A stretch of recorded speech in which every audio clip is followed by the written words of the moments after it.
주시어서 나를 항상 인도하니 주만 따라가리라. 주시며 천국에서 주님과 살리라. 영원토록 주시며 천국에서 주님과 살리라. 영원토록 나를 사랑하는 주님 나를 위해 죽으신. 안 맞아요? 되돌이를 한번 해야 되는데 되돌이를 안 해. 저기 군사님, 나 요거 보고 해. 어쩔 수가 없어. 요거하고 안 맞아? 나도 헷갈리는데 우리 군사님까지 아니 헷갈리시네. 근데 여기서 그렇게 나오니까 일절을 안 어쩔 수가 없어. 그럼 저기 되시는 대로 음악에 집중 좀 해주세요. 음악에. 그게 좀 보고 해. 그럼 소리 키우겠습니다.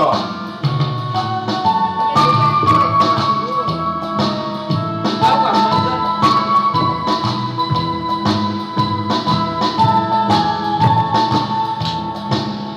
나를 사랑하는 주님 나를 위해 죽으시고 구원 승천하시어서 나의 주가 되셨네.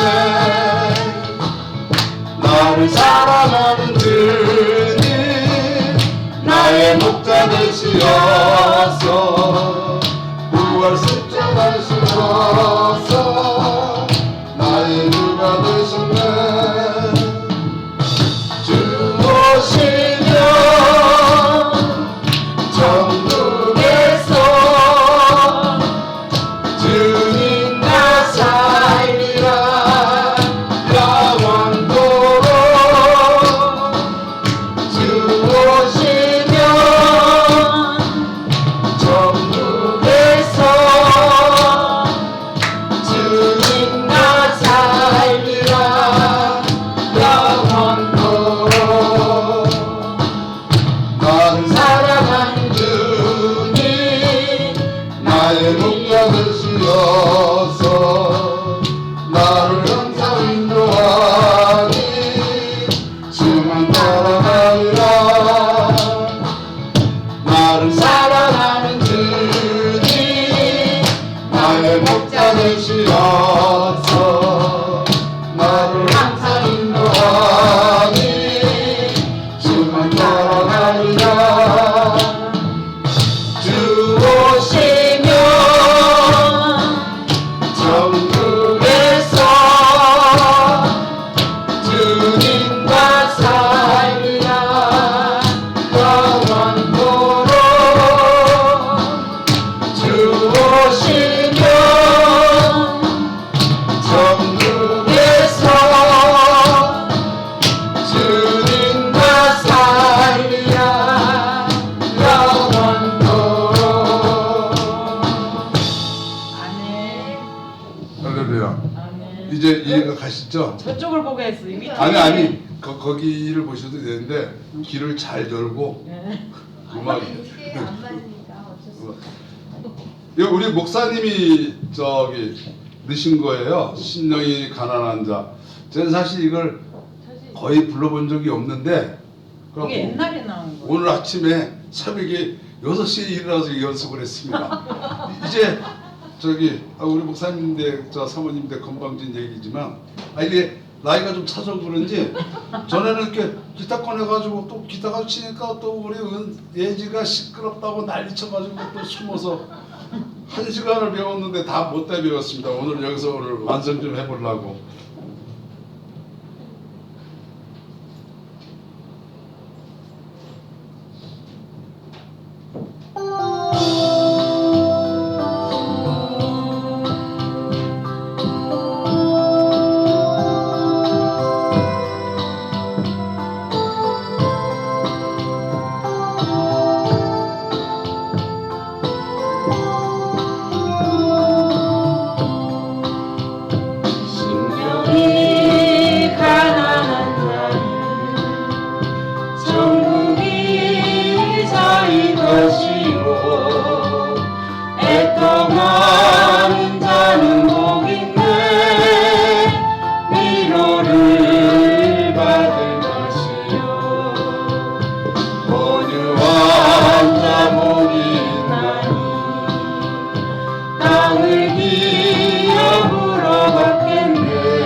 물을 것이요 긍휼히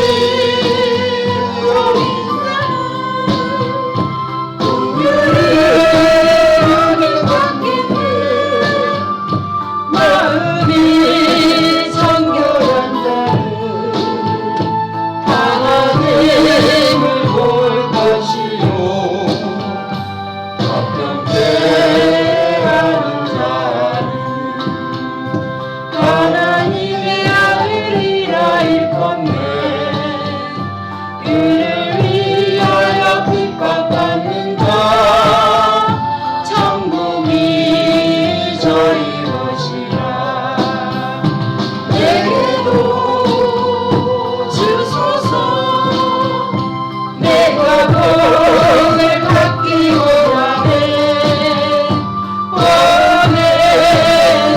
보내주여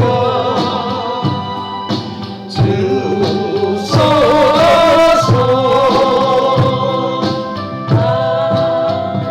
감사합니다.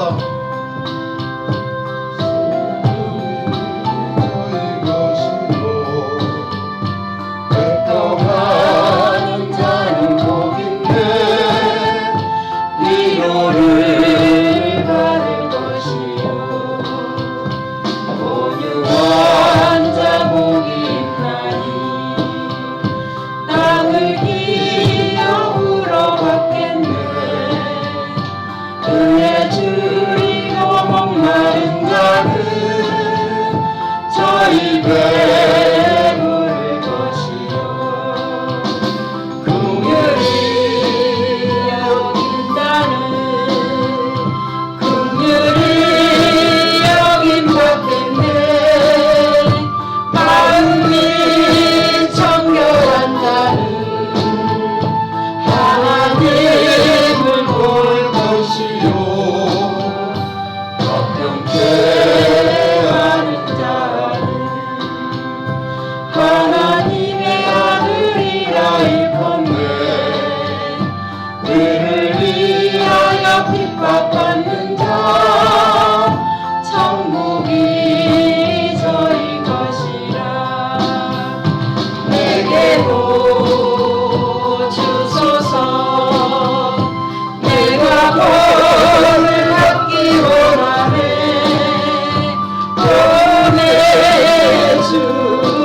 보내주여 주소서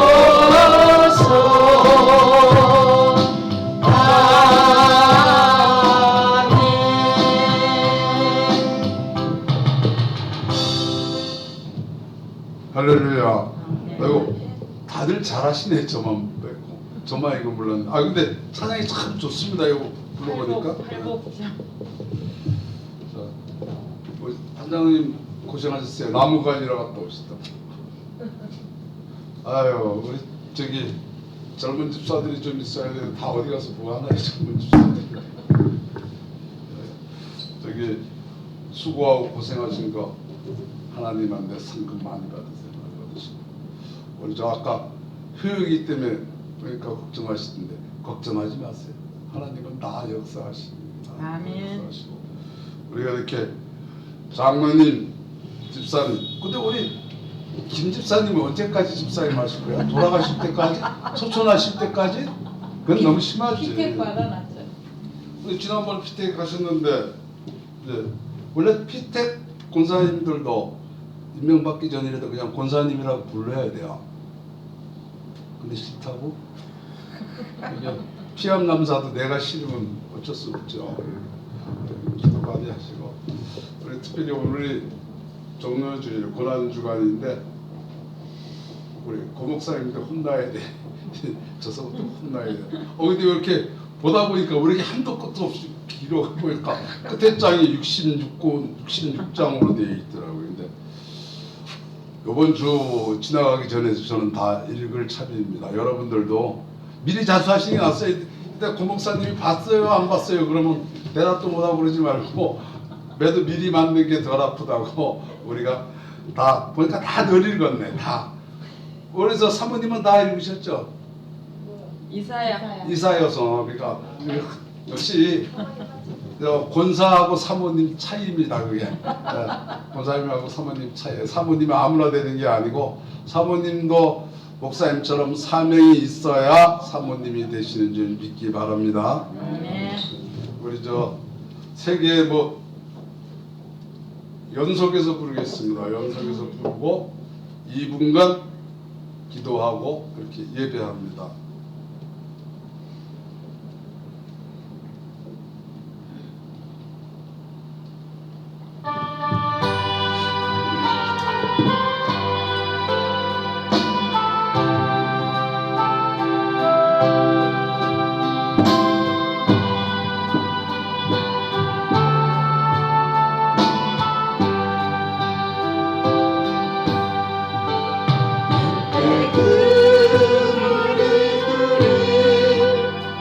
예수님 못 박았네 녹슨 세계의 그 모습으로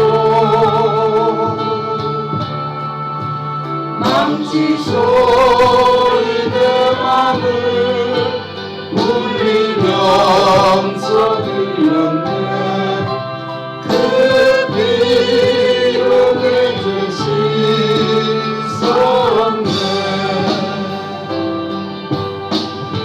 주여 저들의 죄를 용서하여 주소서 주님이 눈물로 기도했네 귀중한 그 고백이 나를 위해 흘렸네 그 비로 내 뜻이 섰네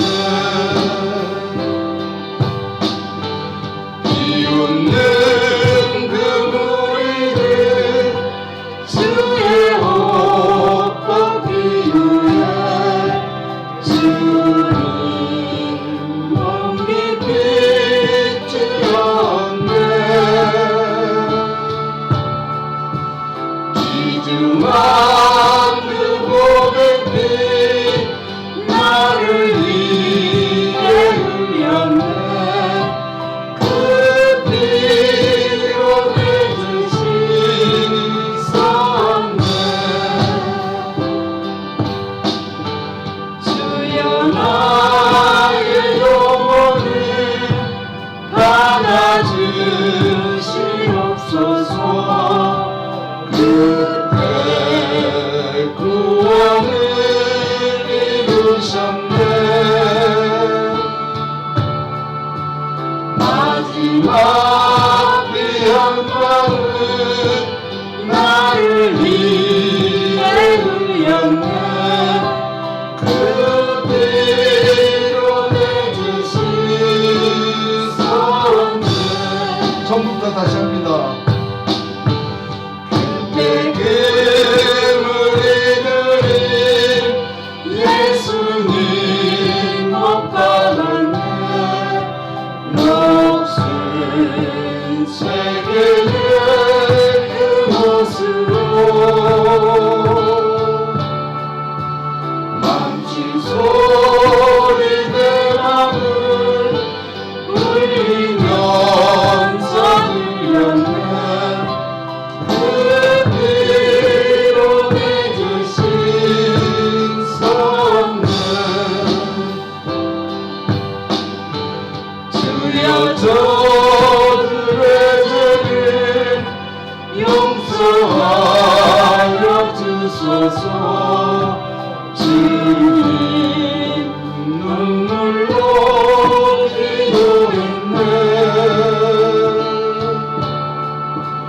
귀중한 그 고백이 나를 위해 흘렸네 그 비로 내 뜻이 섰네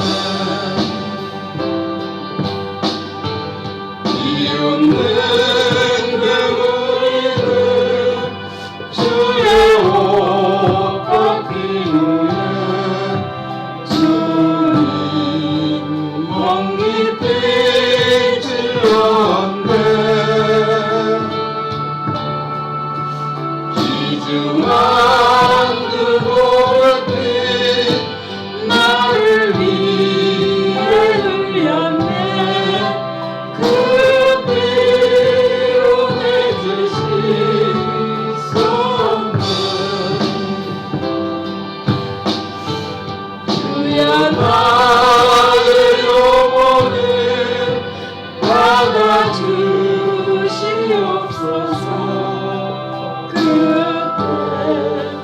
구원을 이루셨네 마지막 귀한 마음 나를 위해 흘렸네 그 피로 내 죄 씻었네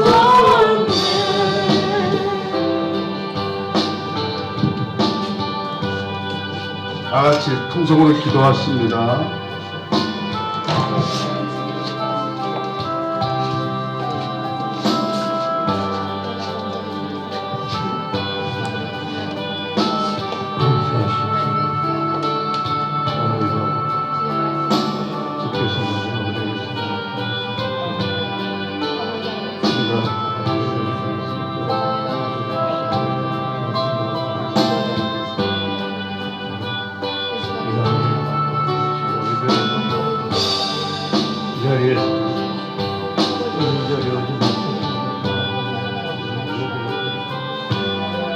예를 드는 모든 영광을 받으옵소서. 무한한 은혜를 부어주옵소서.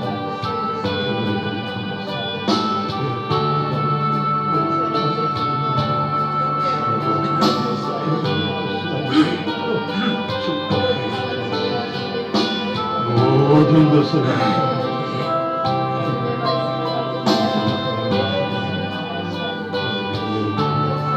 귀하고 귀한 시간을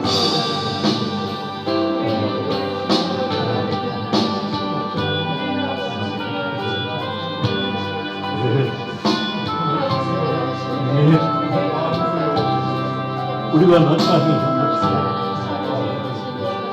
충만히 받도록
하나님은 영이시니 예배하는 자가 영과 진리로 예배할지니라.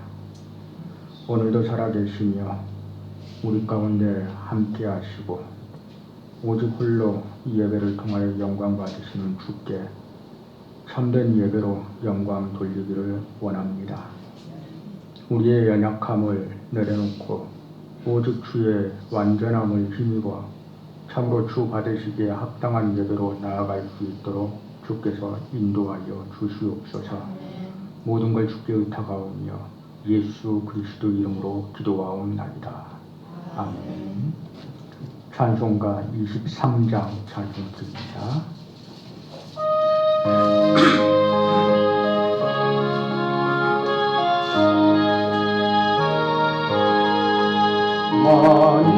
만일에 있으면 그 있다 가지고 내 구주 주시는 복을 늘 찬송하겠네.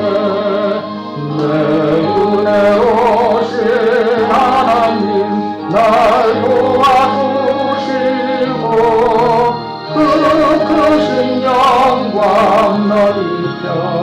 알게 하소서.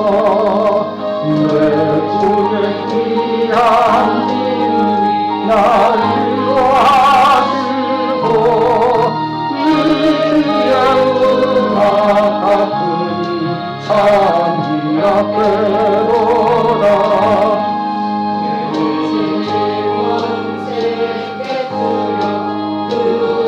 바꾸시고 이구한 마음을 비워서 고통케 하셨네. 아멘.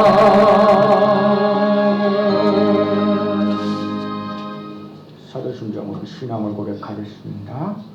전능하사 천지를 만드신 하나님 아버지를 내가 믿사오며 그 외아들 우리 주 예수 그리스도를 믿사오니 이는 성령으로 잉태하사 공정녀 마리아에게 나으시고 본디오 빌라도에게 고난을 받으사 십자가에 못 박혀 죽으시고 장사한 지 사흘 만에 죽은 자 가운데서 다시 살아나시며 하늘에 오르사 전능하신 하나님 우편에 앉아 계시다가 저리로서 산 자와 죽은 자를 심판하러 오시리라. 성령을 믿사오며 거룩한 공의와 성도가 서로 교통하는 것과 죄를 사하여 주시는 것과 몸이 다시 사는 것과 영원히 사는 것을 믿사오나이다. 아멘. 찬송가 212장 찬송드리겠습니다.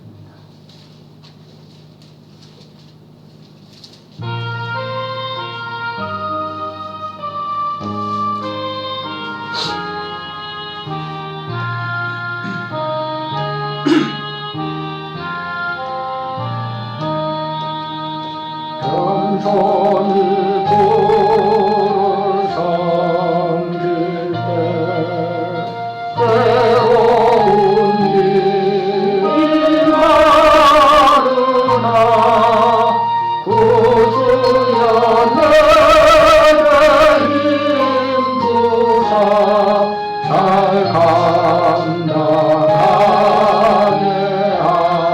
하소서. 인간 나를 가지고 사랑을 감화시키며 갈 길을 잃은 우리를 잘 인도하게 하소서. 구주의 귀한 인내를 깨달게 하시고 굳건한 믿음 주셔서 늘 승리하게 하소서. 장래의 영광 비추사 소망이 되시며 구주와 함께 살면서 삼 평강 얻게 하소서.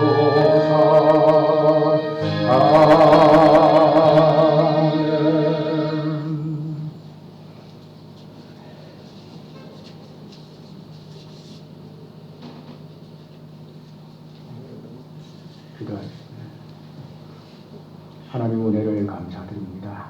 주께서 오늘도 우리에게 은혜를 주시사 평안 시간 평안 장소에서 이렇게 한몸된 교회로 모여 예배로 영광 돌릴 수 있도록 인도하심에 감사를 드립니다. 주께서는 늘 변함없이 우리의 삶 가운데 언약하신 대로 은혜를 베푸시고 언약하신 대로 주님의 자녀로서 그렇게 붙드시고 이끌고 가시지만 우리의 삶을 돌이켜보면 참으로 주 앞에 부끄럽고 연약하고 부족함을 고백할 수밖에 없음을 이 시간 역시 우리가 주 앞에 내려놓습니다.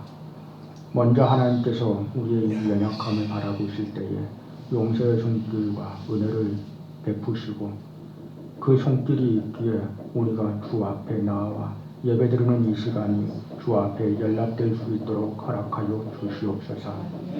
아버지 하나님께서 이 시간 특별히 주의 말씀을 허락하시사 주 앞에서 주의 자녀된 자가 어떻게 살아가야 될지를 바라보게 하시고 걸어가게 하셨으니 이제는 주께서 지혜와 명철을 더하셔서 온전한 깨달음이 있도록 허락하여 주시고 그 깨달음을 우리에게 허락하실 때에 우리는 주저하지 않고 말씀을 지표 삼아 우리가 온전히 앞을 바라보며 바로 나아가는 그러한 자들이 될 수 있도록 주님 인도하여 주시옵소서.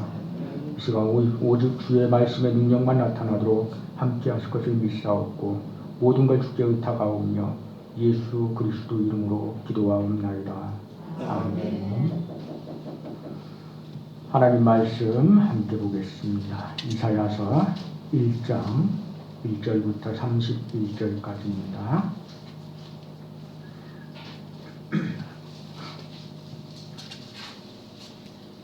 우리 다 같이 교독하겠습니다. 제가 한 절 읽고 여러분이 한 절 읽고 교독하겠습니다. 유다 왕 우시야와 요담과 아하스와 히스기야 시대의 아모스의 아들 이사야가 유다와 예루살렘에 관하여 본 계시라. 하늘이여 들으라. 땅이여 귀를 기울이라. 여호와께서 말씀하시기를 내가 자식을 양육하였거늘 그들이 나를 거역하였도다. 소는 그 인자를 알고 나귀는 그 주인의 부유를 알건만은 이스라엘은 알지 못하고 나의 백성은 깨닫지 못하는도다 하셨도다. 슬프다 범죄한 나라여 허물진 백성이여 행악의 종자여 행위가 부패한 자식이로다.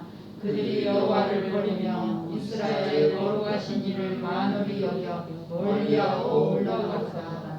너희가 어찌하여 매를 더 맞으려고 폐역을 거듭하느냐. 온 머리는 병들었고 온 마음은 피곤하였으며 발바닥에서 머리까지 성한 것이 없이 상한 것과 터진 것과 제대로 만든 흔적뿐이거늘 그것을 싸면 싸매며 기름으로 부드럽게 함을 받지 못하였다.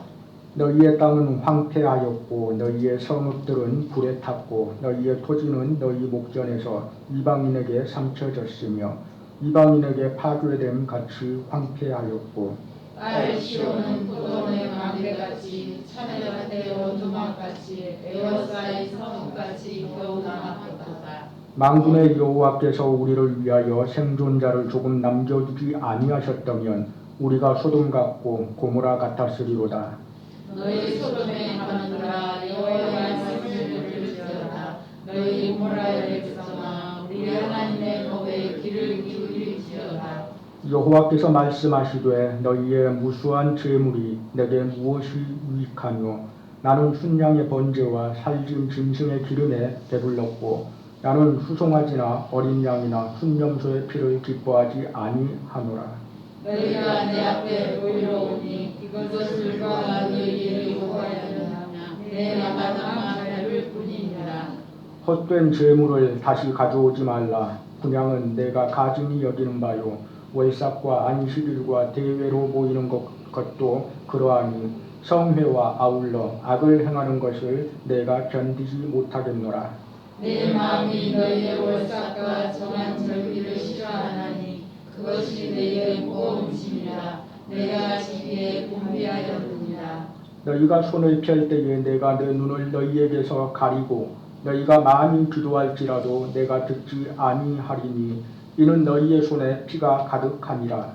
너희는 스스로 씻으며 스스로 깨끗하게 하여 내 면전에서 너희 악한 행실을 버리며 행악을 지키고 선행을 배우며 정의를 구하며 학대받는 자를 도와주며 고아를 위하여 신원하며 과부를 위하여 변호하라 하셨느니라. 여호와께서 말씀하시되 오라 우리가 서로 변론하자.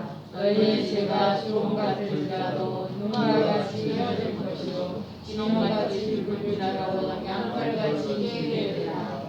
너희가 즐겨 순종하면 땅의 아름다운 소산을 먹을 것이요 너희가 거절하여 배반하면 칼에 삼켜지리라. 여호와의 말씀입니다. 신실하던 성읍이 어찌하여 창기가 되었는고 정의가 거기에 충만하였고 공의가 그 가운데에 거하였더니 이제는 살인자들 뿐이로다. 내 눈은 찌꺼기가 되었고 내 무릎에는 물이 섞였다.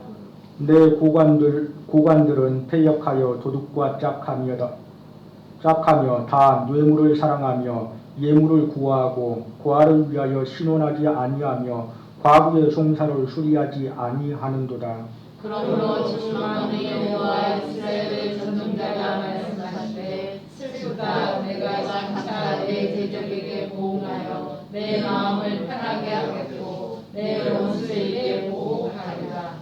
내가 또 내 손을 내게 돌려 내 찌꺼기를 잿물로 씻듯이 녹여 청결하게 하며 내 혼잣물을 다 제하여 버리고 내가 내게 평강한 듯과 같이 내 모사들을 물레와 같이 회복할 것이라. 그리한 후에야 내가 우리의 성읍이라 신실한 고울이라 불리리라 하셨나니. 시온은 정의로 구속함을 받고 그 돌아온 자들은 공의로 구속함을 받으리라. 그러나 패역한 자와 죄인은 함께 패망하고 여호와를 모르는 자도 멸망할 것이라. 너희가 기뻐하던 상수이남으로 말미암아 너희가 부끄러움을 당할 것이요 너희가 택한 동산으로 말미암아 수치를 당할 것이며 너희는 이스라엘 만나서 상수이나무 같을 것이요 무릎은 동상 같으니. 강한 자는 사물아기 같고 그의 행위는 불띠 같아서 함께 탈 것이나 끌 사람이 없으리라. 아멘. 하나님 말씀을 받도록 하겠습니다. 이사야서는 우리가 선지서로 구별하는 그런 성경의 구약의 후반부 중에 가장 첫 번째 해당되는 그런 책입니다. 선지서로 구분되어 있는 많은 그 성경 중에서 우리가 대표적으로 대선지서, 수호선지서 이렇게 나누는데요. 그것은 분량에 따라서 그렇게 나누는 부분이고요.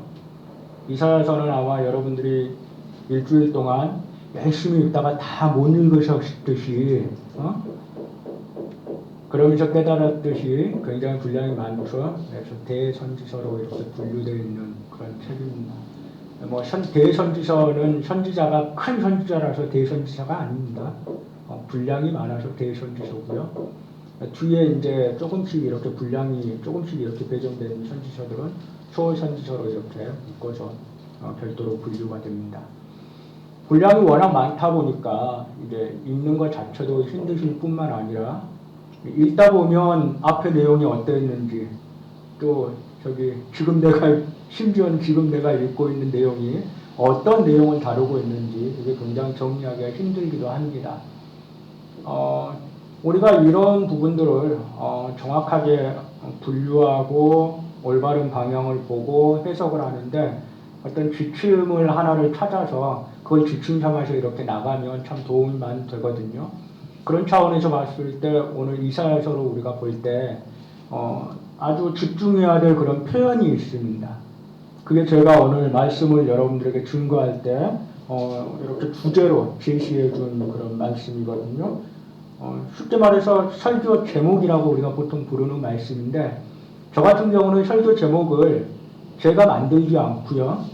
성경 가운데서 이 전체 내용을 함축할 수 있는 그런 표현이 성경 본문에서 어떤 내용일까라는 걸 고민해서 제가 정합니다. 오늘 제가 이렇게 제목으로 제시한 부분도 이사야서에서 아주 중요하게 표현되고 있는 내용이에요. 그 내용이 뭐죠? 이스라엘의 거룩한 이입니다. 이건 이사야서에서 25번이나 등장해요. 이사야서를 벗어나서 구약 다른 성경에서는 단 5번밖에 등장하지 않는 표현입니다. 이게 무엇을 의미하냐면 굉장히 이사야서에서는 중요한 내용이라는 거예요. 이스라엘의 거룩한 이라는 이런 표현이 이사야서에서는 굉장히 중요한 내용이니까 좀 관심 가져주세요 이런 의미입니다. 이스라엘의 거룩한 이라고 했을 때 이게 왜 그렇게 중요할까라는 부분은 우리가 먼저 다뤄보면요. 이사야서에서 등장하는 거룩한 이가 누구냐라는 걸 먼저 풀어봐야 되겠죠. 그렇죠? 이건 너무나 간단하잖아요, 답이. 이스라엘의 거룩한 이라고 했을 때 이분은 누구죠? 하나님이잖아요. 이거 어려운 거 아니죠. 뭐지, 이거 어려울 건데, 이렇게 생각하지 마시고 그냥 단순하게 생각하세요. 이스라엘의 거룩한 이라고 했을 때 이분은 하나님입니다. 그러니까 이 이스라엘의 거룩한 이라는 것이 이사야서 전체를 통해서 어떻게 중요한 의미를 갖느냐라는 부분을 우리가 찾아내는 게 이사야서를 보는 굉장히 중요한 포인트가 되는 거예요. 키가 되는 거예요. 자, 그럼 이사야서는 전체가 몇 장까지 있죠? 66장까지 있습니다. 성경이 몇 권으로 이루어져 있죠? 66권. 그래서 혹자는 이사야서가 성경 전체를 보는 것 같이 그 성경 전체 내용을 함축하고 있는 책이다라고 표현하기도 합니다. 실제로 그렇게 볼 수도 있어요. 내용의 이 흐름과 이렇게 짜여 있는 그것을 보면, 우리가 해석을 해보면 실제로 그렇게 보임직도 합니다. 어쨌든지 간에 이사야서는 66장으로 이루어져 있고요. 그리고 참 특이하게도 마치 진짜 그렇게 된 것처럼 내용의 구분도 비슷하게 그렇게 구분됩니다. 66권의 성경 중에 구약이 몇 권이죠? 39권. 신약은 27권. 그래서 옛날에 가르치는 방식으로 39, 27 그렇게 가르쳤죠. 구약 39, 신약은 39, 27, 27권 그렇게 보통 가르쳤는데요. 1장에서 39장까지 내용이 이렇게 하나로 묶어져 있는 것처럼 그렇게 보이기도 하고요. 그 다음에 나머지 뒤에 부분 이제 27장 중에 둘로 나눠서 이렇게 따로 볼 수 있게 그렇게 내용이 구분되어 있습니다. 근데 이 1장부터 39장까지의 내용이 어떤 내용이냐라고 했을 때에 우리가 먼저 해석을 하고 들어가야 될 부분이 있어요. 그게 뭔가 하니 이스라엘의 거룩한 분이라고 했을 때 이분이 그러면 원하는 게 뭐냐라는 걸 먼저 해석을 하고 들어가야 됩니다. 이스라엘의 거룩한 분이 하나님인데 그 하나님이 이스라엘이 무언가를 해서 그분이 이스라엘의 거룩한 분이 된 게 아니에요. 그렇죠? 하나님이 이스라엘 백성을 택하심으로 말미암아 이스라엘의 하나님이 당신이 되어 주신 겁니다. 자, 그 관계로 맺어졌는데 그러면 이스라엘의 하나님이신 그 분이 거룩한 분이다라고 했을 때 그 거룩한 분이 이스라엘 백성을 택하실 때에 무엇을 목적으로 해서 택하셨느냐라는 걸 먼저 우리가 떠올려야 됩니다. 목적이 뭐죠? 우리가 이렇게 저와 여러분들이 만났을 때 가장 처음 부분으로 돌아가는 겁니다. 인간의 목적은 뭐라고요? 그렇죠. 하나님을 영화롭게 하고 또 한 단계 더 나가면 영원토록 즐거워하고 기뻐하고. 그렇죠? 자, 이거를 항상 잊어버리지 말아야 돼요. 이거는 저하고 여러분들이 말씀을 나누면요.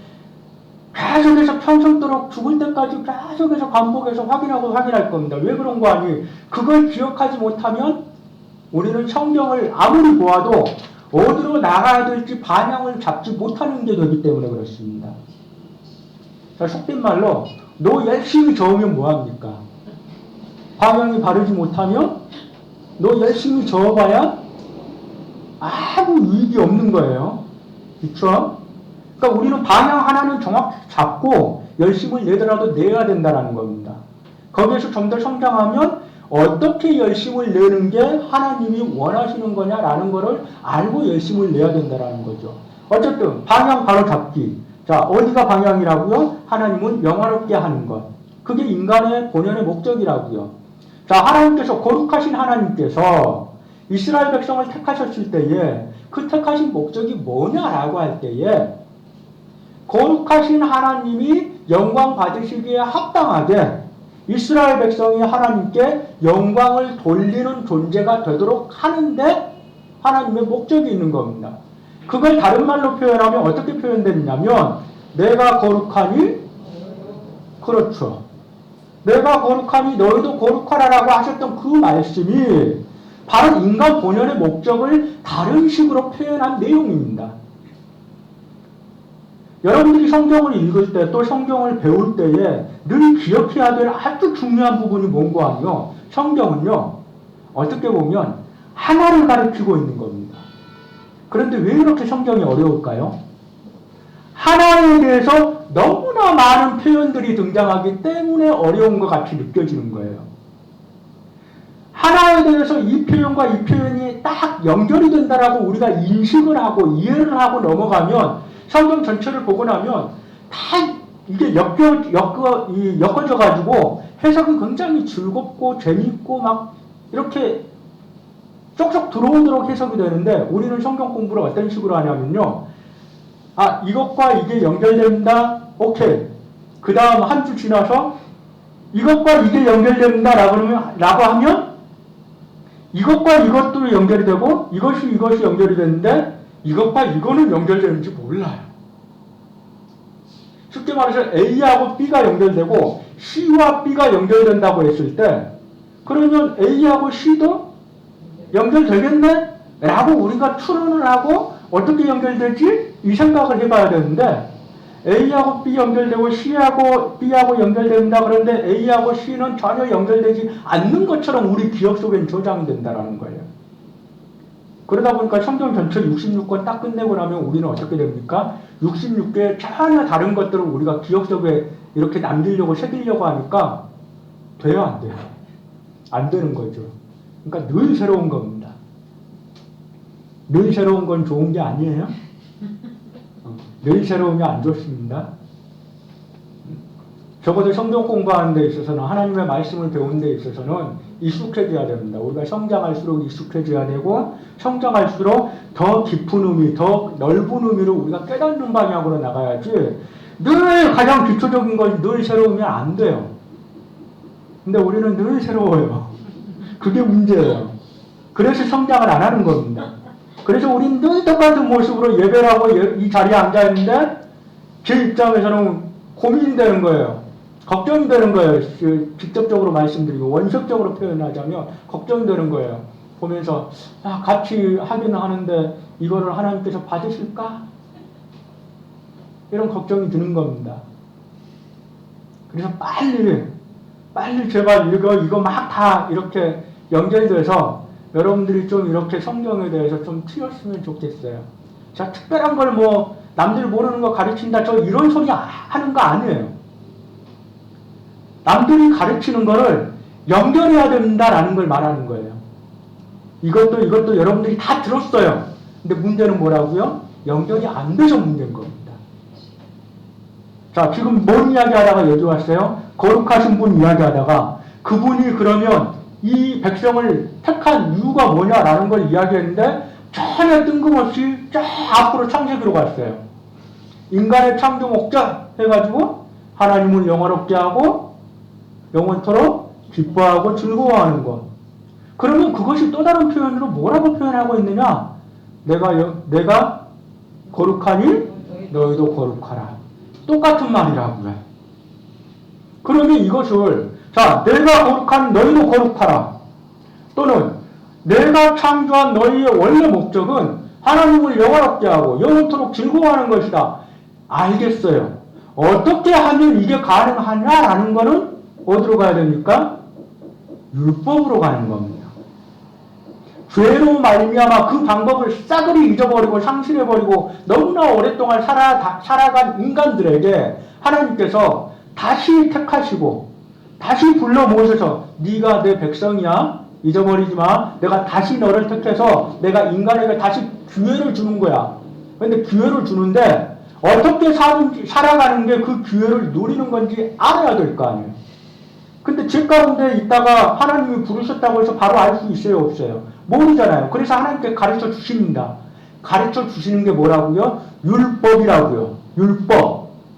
율법은요. 그것을 지킴으로 말미암아 구원을 얻는다. 안 지키면 구원을 못 받는다. 이 개념에서 주어진 게 아닙니다.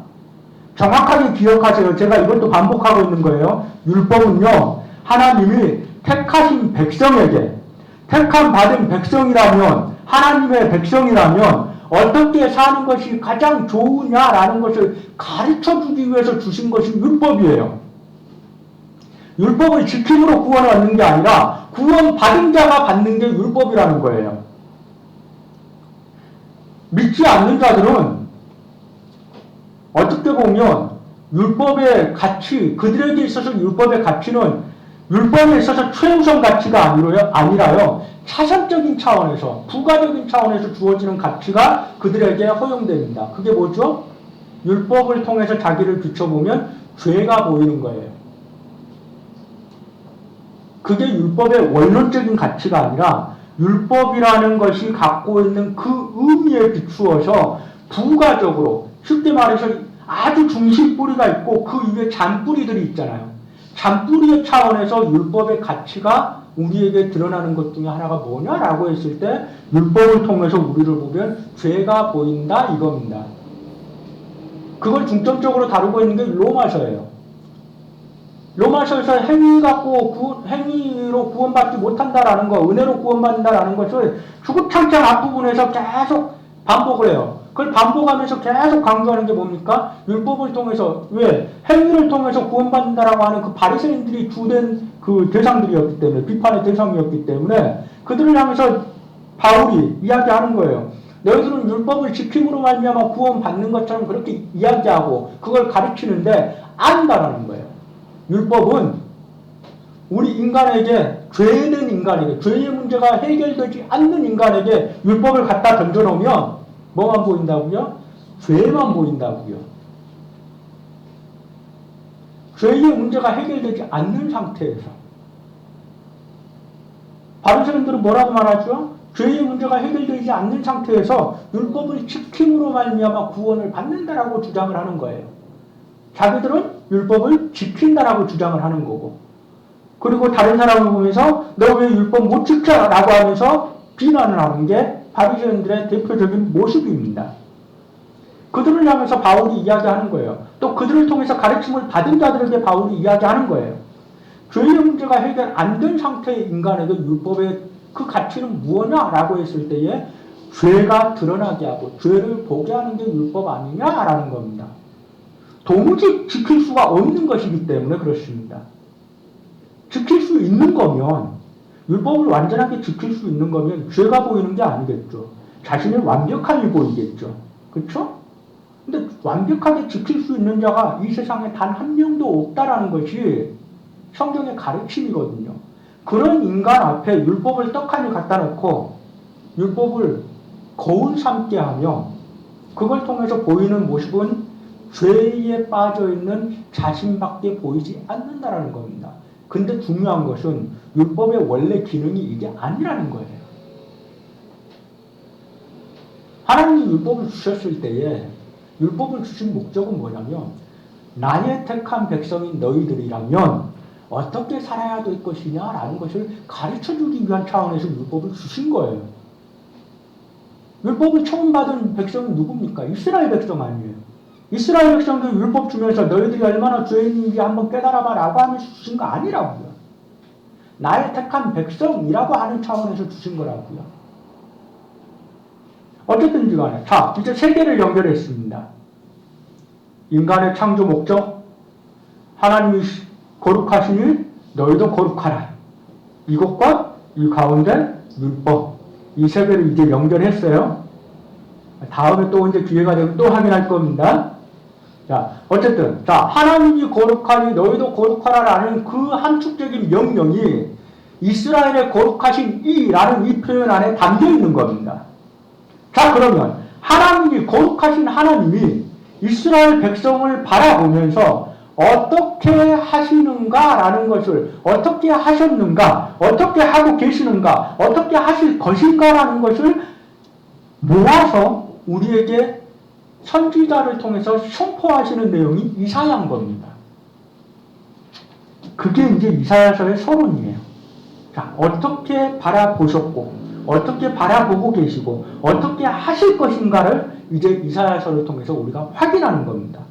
1장부터 39장까지는요, 하나님께서 죄 가운데 빠져있는, 계속해서 죄를 반복하는, 오직 하나님만 섬기라고 했지만 계속 끊임없이 우상을 섬기면서 하나님을 대적하는 그 이스라엘 백성들을 바라보면서 하나님께서 이제 경고하시고 심판하시는 내용을 중점적으로 다루고 있습니다. 대표적으로 우리가 오늘 1장을 굉장히 긴 내용임에도 불구하고 우리가 설교 본문으로 같이 교독을 했잖아요. 이렇게 긴 절임에도 불구하고, 그 구절임에도 불구하고 굳이 제가 시간을 써가면서 여러분들하고 교독한 이유는 두 가지가 있습니다. 전체를 다 안 읽으셨을 것이니 같이라도 한 장이라도 또박또박 좀 집중해서 보십시다 라는 의미, 기초적인 차원에서, 초등적인 차원에서 하나의 의미 부여가 있고, 또 하나는 정말 중요한 의미예요. 이 1장의 말씀만 우리가 정확하게 들여다봐도, 정확하게 이해를 해도 66장을 바라보는 시각이 열리기 때문에 그렇습니다. 쉽게 말해서 1장이 이사야서 66장 전체의 서론에 해당돼요. 그러면 1장에서 우리한테 주시는 말씀이 뭐냐라고 했을 때 대표적으로 우리가 기억해야 될 게 이겁니다. 자, 가축도 자기 돌아갈 우리 기억하고 돌아가잖아. 자기 주인 말 따르잖아. 자기 주인이 부르면 그 소리 알아듣잖아. 그런데 나의 택한 백성 이스라엘은 어떻게 한다? 안 듣는다. 돌아올 때 안 돌아온다. 끊임없이 경고를 하고 끊임없이 참고 인내를 하고 기다려도 제 갈 길 다 가더라 라는 게 우리한테 알려주는 이사야서 1장의 말씀입니다.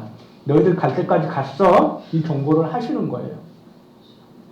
그 경고 끝에 이제 갈 때까지 갔으니까 어떻게 되는 거죠? 심판을 받겠죠. 그래서 심판을 다루는 부분이 바로 이사야서 1장부터 39장까지 나와 있습니다. 끊임없이 반복되는 경고, 그 경고에도 불구하고 끊임없이 계속해서 하나님 앞에 배역하고 하나님 앞에 하나님의 말씀을 거역하고 대적하고 하나님만 섬기라고 했던 그 말씀에서 저 멀리 벗어나서 계속 반복해서 우상을 섬겼던 그들의 말로 하나님의 심판을 받았다라는 것을 우리에게 이제 보여주는 겁니다. 이게 대표적인 그림이 뭐에 이렇게 담겨 있냐면 북이스라엘의 멸망이라는 그 사건에 담겨 있어요. 그러면 북이스라엘이 이제 BC 722년에 아시리아에 의해서 멸망을 당했는데 이들이 멸망당하는 그 그림을 우리가 연상할 수 있는 차원에서 1장부터 39장을 통해서 너희들이 이렇게 계속해서 배역하고 배역한 결과가 뭐냐라고 했을 때 멸망당했다, 심판받았다라는 것을 우리에게 인식할 수 있는 그림들을 계속해서 보여줍니다. 자, 북이스라엘이 멸망당했으면 이제 남아있는 게 뭡니까? 남유다 남아있잖아요. 그럼 남유다는 어떻게 됐느냐라고 했을 때에 남유다도 역시 예수 그리스도께서 오시기 전에 BC 586년에 이제 바벨론을 통해서 멸망을 당해서 포로로 다 잡혀갑니다. 포로로 잡혀가서 이제 더 이상 이스라엘이라는 그 이름 안에서는 소망이 있어요, 없어요? 없어요. 앞에서는 단순하게 너희들 이렇게 계속 죄 지으면 심판받아 결국은 심판받았잖아 라는 그림이 있다면 이제 그 다음 그림은 뭐냐면 이사야서 40장부터 55장까지는 어떤 그림이 있냐면 심판받아 라고 끝난 게 아니라 심판받았을 뿐만 아니라 남유다까지 쫄딱 망해가지고 심지어 포로로까지 잡혀가 버렸어. 더 이상 소망이 없는 것 같아. 이 상황에서 심판을 이미 받아버린 너희들이여 너희들한테 소망이 있느냐? 너희들한테는 없는데 나한테는 있단다. 소망을 잊어버리지 말아라 라는 그림을 이제 그 다음 장면에서 보여주는 겁니다. 그래서 이 장면은 이제 바벨론을 통해서 남유다까지 멸망한 다음에 포로로 잡혀가 있는 그 상황이라는 그림 속에서 우리가 인식하면 잘 이해될 수 있는 그런 그림들로 이제 이사야서 중반부 두 번째 부분이 이제 우리에게 주어지는 거예요. 그래서 이사야서 40장부터 55장까지는 소망이 하나님으로부터 여전히 주어질 거고 남아있다라는 차원에서 그 소망은 누구한테 있느냐라는 걸 우리는 알잖아요. 누구를 통해서 있습니까? 예수 그리스도를 통해서 있잖아요. 예수 그리스도께서 이 땅에 오셔서 우리의 죄의 문제를 해결해 주신다라는데 궁극적인 해결책이 있는 거고 그것이 궁극의 우리의 소망이 되어야 되는 부분이잖아요. 그런 차원에서 이사야서 40장에서 55장까지 소망을 다루는 그 부분에 그리스도의 고난에 해당되는 그러한 아주 정확한 예언이 담겨 있는 겁니다. 이사야서 53장이 대표적인 내용이죠. 우리가 이사야서 53장을 뭐라고 부르죠? 고난장이라고 부르죠. 고난장. 예수 그리스도의 고난에 대해서 굉장히 세밀하게 우리에게 알려주고 있는 장면이 이 53장이거든요.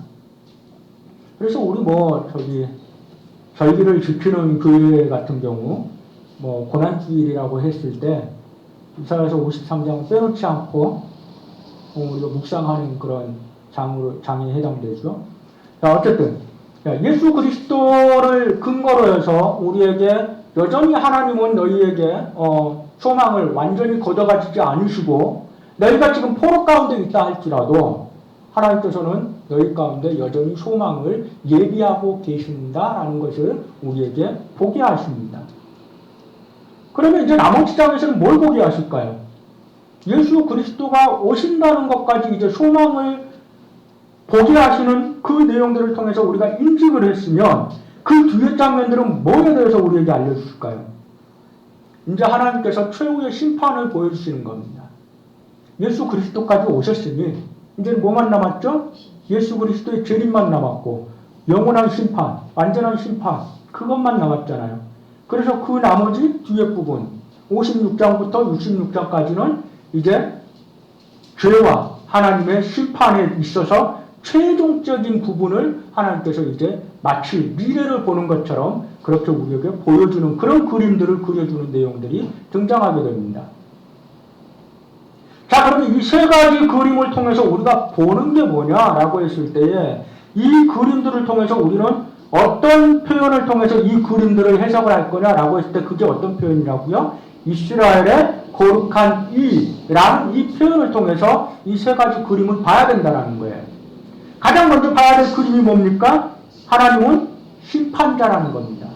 이스라엘의 거룩한 이는 내가 거룩하니 너희도 거룩하라 라고 명령하신 그분이었고 그렇게 명령하신 그분이 그 명령에 따라서 그의 택한 백성이 행하지 않을 때에 거룩하게 행하지 않을 때에 계속해서 아까운데 행할 때에 계속 죄를 반복할 때에 심지어 하나님을 대적하기까지 그렇게 죄가 관영한 그 상태로 그들이 하나의 국가를 또 그 안에 가정을 사회를 이루어 갈 때에 하나님은 심판하신 분이시다라는 것이 이사야서를 통해서 우리에게 알려주는 내용인 겁니다. 기억하시기 바랍니다. 하나님은요 심판하시는 분입니다. 우리가 너무나 쉽게 운명론에 빠지는 경우가 많아요.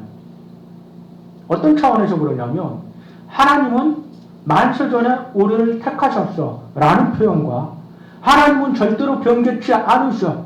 하나님은 한번 택하시면 끝까지 끌고 가셔. 절대로 포기하지 않으셔. 하나님은 한번 택하시면 하나님의 선택은 변하지 않아 라는 이 가르침을 완전히 왜곡을 해서 내 인식 가운데 나는 구원받은 것 같아.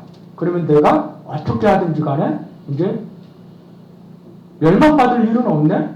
좀 부끄럽긴 하겠지. 교회 안에서 이런 표현도 또 싫어서 이것들이 다 얽혀서 문제가 되는 거예요. 부끄러운 구원 이런 표현도 있잖아요. 부끄러운 구원 받을래? 아니면 자랑스러운 구원 있을지 모르겠지만 자랑스러운 상대적으로 자랑스러운 구원 받을래? 이런 식으로 표현을 하다 보니까 자꾸 우리 머릿속에 그런 것들이 그 뿌리는 깨닫지 못하고 자꾸 장가지들만 이렇게 깨닫다 보니까 이거 내 마음에 든 걸 연결시켜서 자꾸 그런 인식을 한단 말이에요. 하나님이 나를 구원하셨어. 구원은 변치 않아. 근데 구원 받은 자 중에 부끄러운 구원도 있대. 그럼 이것 하나 정도는 제가 여러분들한테 표현하는 거 딱 하나만, 이거 딱 하나만 할게요. 이런 거 있잖아요. 그쵸? 그때마다 우리 머릿속에는 뭐가 들어옵니까? 부끄러운 구원 받겠지. 받을까요? 이렇게 살면? 그러니까 우리는 자꾸 장가지들 뿌리는 없이 이게 어느 뿌리에서 여기까지 왔는지는 전혀 고려함이 없이 그냥 장가지들만 다 붙여가지고 내 유익을 따라서 내 정욕을 따라서 그냥 내 마음대로 해석을 해버리는 거예요. 그래서 하나님 앞에서는 그냥 자기 혼자 착각대로 그냥 막 고백하는 거죠. 하나님, 어떻게든 구원을 하시는지는 알겠지만 하실지 안 하실지는 진짜 모르는데 무슨 믿음이 그렇게 좋아서 하나님 구원을 하실지는 확신하겠는데 근데 왠지 제가 이걸 해야 될 것 같고 아니 하지 않으면 안 될 것 같고 근데 이걸 하면 왠지 부끄러운 구원은 될 것 같습니다. 죄송합니다. 근데 하겠습니다. 그러고 가잖아요. 이런 해석하지 말자라는 거예요. 기억하시기 바랍니다. 하나님은요 심판하시는 하나님입니다. 여러분들이 구원받았다라는 그 믿음 중요해요. 그런데 제가 우리 애들한테 정말 강조하는 게 있어요. 하나님이 완세전에 택하신 거 맞아. 하나님 택하시면 절대로 변치 않으신 거 맞아. 그런데 하나님이 우리를 나를 택하셨는지 택하지 않으셨는지는 누구만 알아요? 하나님만 알아요. 그게 정말 중요한 사실입니다. 하나님만 알아요.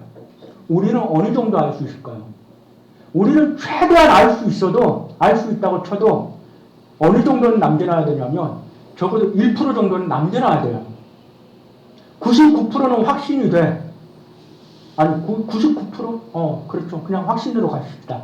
확신이 돼 99%는. 근데 1%는요 두렵고 떨림이 있어야 돼요. 이게 바울이 우리한테 가르쳐준 내용입니다. 두렵고 떨림으로 너희 구원을 이루라는 그 말씀은요 딴 말씀이 아니에요. 믿음의 열매들을 통해서 너희들의 삶의 열매를 통해서 그 열매들이 너희들의 믿음이 뭔지를 증명해 줄 거야 라는 차원에서 계속 열매들이 맺히는 걸 보면 그래 내가 이런 열매를 맺는다면 하나님이 택한 백성이 맞을 거야 라고 확신을 점점 키워가면서 살아갈 수 있어요. 근데 그게 100%에는 이룰 수 있다 없다? 없다라는 거예요. 아무리 확신의 열매들이 아무리 쌓여 있어도 아무리 그것이 풍성해도 1%는 절대로 채울 수 없습니다. 그 1%가 뭘까요? 하나님인 거예요. 오직 하나님만 아신다라는 그 가르침이에요. 그래서 우리 안에는 두렵고 떨림이 있어야 됩니다. 두렵고 떨림이 뭘 막을 수 있을까요? 운명론을 막을 수 있습니다. 열매들이 너무나 많아서 너무나 풍성해서 하나님이 나를 구원하신 게 맞을 거야 라고 하면서 살아가지만 그 1%를 남겨놓음으로 말미암아서 우리가 이미 구원받았으니 이거 하든지 말든지 뭐 하나님이 아무리 심판하신다 해도 구원을 못 받는 상태까지 가지는 않겠지라는 그런 어리석음을 범하지는 않도록 막아준다는 거예요. 그 1%가. 정말 안타깝게도요. 이 단위에서 목사로 가르치는 사람조차도 이것을 정확하게 이 두 개를 깨닫지 못하고 이 두 개를 지식적으로 완벽하게 이렇게 완벽하게 조화를 시켜서 인식을 하고 있지 못한 상태에서 가르치는 경우 어떤 가르침까지 이 단위에서 펼치게 되냐면요. 우리들은 믿음이 확실해야 됩니다. 투철해야 됩니다. 흔들리지 말아야 됩니다. 우리 구원받은 거 맞습니다. 그러면 우리는 그 구원받은 것에 대한 믿음이 어느 정도 있어야 되냐면 하나님 앞에 죄를 지었을 때 하나님 앞에 그래서 어쩔 건데요. 이렇게 따질 정도로 그 정도 믿음이 강해야 된다라는 가르침까지 줍니다. 왜요? 우리 아들이잖아요. 하나님 아들이잖아요. 하나님 아들이 인간관계에서 아들이 아버지한테 좀 잘못했다고 아들 아닙니까? 뭐 이런 논리입니다. 한번 구원 받아버렸으니 그 아버지로부터 아들로 태어났으니 혈연이 그렇게 맺어졌으니 뭐 그게 취소가 됩니까? 안 되잖아요. 그런 차원에서 이렇게 무지막지하게 나가버리는 겁니다. 그런데 여러분 기억하시기 바랍니다. 그거는 운명론이에요. 성경은 운명론을 우리에게 가르칩니까? 절대로 안 가르칩니다. 절대로요. 이렇게 제가 강조해서 말씀드림에도 불구하고 어느 시점에 가면 여러분들이 성경을 계속 묵상하고 성경 안에서 이 사고를 키워나가지 않으면 어느 시점에서 아까 제가 제일 처음에 그 앞에 부분에서 이야기했던 대로 장가지들끼리 엮는 그 일을 또 한다니까요. 하나님 부끄러운 구원을 얻을 것 같지만 이것만은 하겠습니다. 그러고 간다고요. 그럴 때마다 기억하시기 바랍니다. 하나님은 심판하시는 하나님입니다. 그 심판이 어디에도 허용되냐면요, 어디에도 유효하냐면요, 선택한 백성에게도 유효합니다. 기억하세요. 우리는 자꾸 심판이라는 그 단어를 하나님이 구원하시기로 작정하지 않는 자들에게만 우리가 자꾸 접목을 이렇게 그 심판이라는 단어를 적용을 하려고 해요. 근데 기억하세요. 하나님이 택한 백성에게도 심판이라는 단어는 적용이 됩니다. 하나님의 택한 백성이 이 땅에서 살아가는 동안 하나님의 율법을 따라서 완벽하게 살 수 있어요, 없어요? 없잖아요. 그러면 아버지 된 하나님께서 그 자녀가 온전한 방향으로 나아가지 못할 때 하는 일이 뭡니까? 회초리 들잖아요, 회초리. 회초리 드는 게 심판입니다. 그러니까 최종적인 차원에서의 심판은 아닐지라도 하나하나의 죄에 대해서 하나님은 반응을 하신다라는 거예요. 내버려 두지 않으셔요. 그런 차원에서도 우리는 하나하나의 죄의 목록에 대해서 우리는 늘 깨어 있어야 됩니다. 하나님의 자녀라면. 단순하게 우리의 미래에 있을 그 완전한 구원의 그 시점에만 우리가 몰입해서 지금 현재 살아가는 이 모습은 뭐 어차피 하나님 구원하실 건데 이것 좀 이렇게 하면 이것 좀 저렇게 하면 뭐 이래도 저래도 하나님이 저 시점 저 지점에 이르르면 구원하실 건데 이렇게 살면 안 된다는 거예요. 하나님이 구원하시든 안 하시든 택한 자든 택하지 않는 자든 하나님은 죄에 대해서 늘 관심 있으시고요. 늘 바라보십니다. 그리고 그 죄에 대해서 어떻게 하신다고요? 심판하신다고요. 그 심판이 즉각적이 아닐 수도 있습니다. 어떤 방식으로든지 하나님은 그 죄의 값을 우리에게 물으십니다. 가장 긍정적인 차원으로 물으시는 방식이 우리에게 소망을 주고 있는 것일 뿐 그 죄의 값을 전혀 치르지 않도록 방치하시지는 않는다라는 거예요. 이게 무슨 표현인지 모르시겠죠? 가장 긍정적인 차원에서 하나님은 그 죄의 그 가장 좋은 차원에서 하나님은 죄의 값을 받으신다라는 이 표현은 바로 가장 근원적인 죄의 문제를 예수 그리스도를 통해서 대신 받는다라는 걸 제가 여기에 담아서 여러분들에게 말씀드리는 거예요. 죄의 문제 우리가 해결할 수 없잖아요. 근데 하나님께서는 죄의 값을 반드시 받는 심판자라고 했잖아요. 그런 차원에서 보면 우리는 필연적으로 죄의 심판을 받을 수밖에 없는 존재들이라고요. 근데 우리가 심판을 받으면 도무지 구원에 이를 길이 있어요, 없어요? 없어요. 그런 차원에서 제가 부가적으로 아주 중요한 하나의 요소를 좀 더 붙여갖고 제가 말씀드리는 겁니다. 다행스럽게도 우리 택함받은 백성들은 하나님이 가장 큰 죄의 덩어리, 심판자로서 하나님이 심판하셔야 될 가장 근원적이고 가장 큰, 절대로 우리로서는 해결할 수 없는, 절대로 우리로서는 그 값을 치를 수 없는 그 죄의 값을 심판자로서 어떻게 해결을 하셨냐, 어떻게 심판을 하셨냐, 독생자 예수 그리스도를 통해서 대신 치르게 하심으로 그 값을 받으셨다라는 거예요. 심판자로서의 하나님이 우리에게 어떤 의미를 갖느냐라고 했을 때 첫 번째는 심판하신다고요. 두 번째는 도무지 감당할 수 없는 그 값에 대해서 대신 치르게 하셨답니다. 그게 우리에게 복음이 되는 거예요. 우리는 둘 다 기억을 해야 됩니다. 우리는 자꾸 하나만 기억해요. 뭐만? 우리 듣기 좋은 것만. 뒤에 부분만 택한 거예요. 예수 그리스도께서 대신 치러 주셨다. 그래서 제가 앞부분을 강조해 드리는 거예요.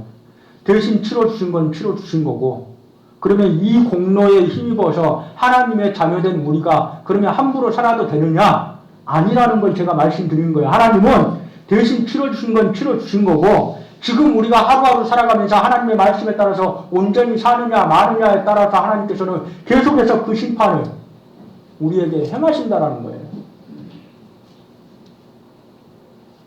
그게 어떤 방식으로 우리에게 주어질지는 몰라요. 어쨌든 심판자로서의 하나님은 우리가 기억할 때에, 인식하고 있을 때에 우리의 삶에 대한 메시지는 뭡니까? 하나님의 말씀을 따라서 하루하루 살아내라는 말씀이 되는 겁니다. 그러니 죄 앞에서 타협하지 마시기 바랍니다. 하나님은 심판하시는 하나님이십니다. 다음으로 하나님께서는 거룩하신이라는 그 표현 속에서 모든 세상의 역사와 모든 세상의 그 존재 자체를 주관하시는 분이라는 그 메시지를 우리에게 주고 있습니다. 어떤 차원에서 그런 거 아니? 이스라엘 백성들을 하나님께서 택하시고 그들이 범죄했어요. 근데 그들이 범죄한 것에 대해서 하나님께서 심판자로서 가장 먼저 등장을 하시잖아요. 심판을 하시는데 어떤 방식으로 심판하냐라고 했을 때에 안타깝게도 그들보다 더 악한 이방 민족을 통해서 심판을 하시더라는 겁니다. 그로 인해서 심지어는 하박국서를 보면 하박국이 심판에 대한 메시지에 대해서 하나님께 이렇게 말씀드립니다. 하나님, 알겠어요. 우리가 하나님 앞에 범죄해서 심판하시겠다는 하나님 말씀 알겠어요. 그런데 어떻게 해서 죄들을 통해서요? 쉽게 말해서 갈대아인이라고 표현되어 있는 내용인데 그게 누구냐면 바벨론이에요. 바벨론을 통해서 심판하시겠다는 그 말씀에 대해서 하박국 선지자가 하나님께 이렇게 묻는 겁니다. 하나님, 어찌하여 우리가 범죄한 건 알겠는데 심판받는다는 거 알겠는데 어찌하여 우리보다 더 악한 바벨론을 통해서 우리가 심판받습니까? 논리적으로 따지면 우리가 범죄한 것보다 쟤네들이 더 범죄한 게 크면 저들이 먼저 심판받고 그 다음 우리가 심판받는 게 맞는데 우리가 심판받는데 쟤네들은 승승장구하는 거 아닙니까? 쟤네들이 우리를 지배하고 우리를 완전히 망하게 우리 나라가 없어지게 그렇게 만든다라는 거는 저들이 잘 되는 거 아닙니까? 우리보다 더 악한데. 이런 차원에서 계속 의문이 생기는 겁니다. 아시리아를 통해서 북이스라엘을 멸망할 때, 바벨론을 통해서 남유다가 멸망할 때, 이스라엘 백성들의 뇌 속에 항상 의문으로 담겨있던 게 바로 그 부분이었어요. 아니, 어떻게 저 악한 나라들을 통해서 우리가 멸망을 당하지? 그러면 어쩌면 우리가 섬기는 그 하나님이 진짜 참신이 아닌가? 저 아수르가 섬기는 신, 바벨론이 섬기는 신, 그 신이 참신이 아닌가? 하나님보다 더 강한 신이 아닌가? 이런 의문들이 들어오는 거예요. 이 부분에 대해서 하나님께서 계속 알려주십니다. 그게 아니고 제발 정신 좀 차려라. 하나님이 단지 저들을 너희들이 심판을 받을 만한 때가 이르렀으니 심판은 해야 되겠는데 그럼 도구가 있어야 될 거 아니에요. 저들을 도구로 사용하는 거야. 저들이 너희들보다 선해서 저들을 통해서 너희들이 멸망받게 하는 게 아니라 저들은 도구로 사용되는 거고 도구로 사용되는 그 일이 끝나고 나면 저들의 죄에 대해서는 또 저들이 하나님으로부터 심판을 받을 거야. 저들의 심판은 그 다음인 거지. 저들의 그 죄에 대해서 내가 무관심하고 그냥 흘려보내는 게 아니라는 걸 기억해. 이걸 하나님께서 알려주시는 거예요. 그러면 그 전체적인 그림 속에서 우리가 뭘 봐야 되냐면 하나님이 참신이냐 아니냐라는 그런 차원의 대상이 아니라는 거예요. 하나님은 어떤 분이냐라고 했을 때에 모든 이방민족, 심지어는 전 세계의 지배자, 패권자로서 그렇게 전 세계의 제국으로 드러나는 그 나라들조차도 하나님께서 한낱 도구로 사용할 수 있는 그런 완전한 주권을 갖고 계시는, 모든 세상에 대한 완전한 주권을 갖고 계시는 분이 하나님이다라는 것이 바로 거룩하신 이라는 그 표현 안에 담겨있는 내용인 겁니다. 그래서 앞부분에서 심판이라는 그 내용에 대해서 1장부터 39장까지 굉장히 강력하게 우리에게 보여주신 그 내용 가운데 이방민족을 통해서 심판받고 지배를 받고 노예로 잡혀가고 이런 모든 그림들이 무엇을 보여주느냐라고 했을 때 그 모든 것들을 도구로 사용하시는, 주권을 모두 갖고 계시는, 홀로 갖고 계시는 하나님, 그걸 보여주는 겁니다.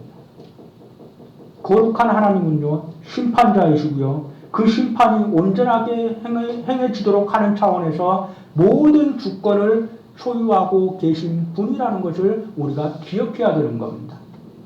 그러면 거룩하신 분이라는 그 하나님이 그럼 최종적으로 이제 심판자이시고 그 심판을 위해서 모든 걸 주관하시는 주권을 갖고 계신 분이고 거기에서 끝나는 게 아니라 우리는 소망도 받고 미래의 완전한 심판도 받잖아요. 그럼 그 나머지 부분은 뭘 우리에게 보게 하시느냐라고 했을 때 이 거룩하신 분은 구원자라는 분임을 우리가 인식해야 된다는 것을 우리에게 알려주고 있는 겁니다. 여기서 구원자라고 했을 때 이 단어가 어떤 단어일지 정확하게 우리가 이 부분은 이해할 필요가 기억할 필요가 있습니다. 여러분들이 들어보신 적 있을지 모르겠어요. 아마 들어보시기는 보셨지만 잊어버렸을 거예요.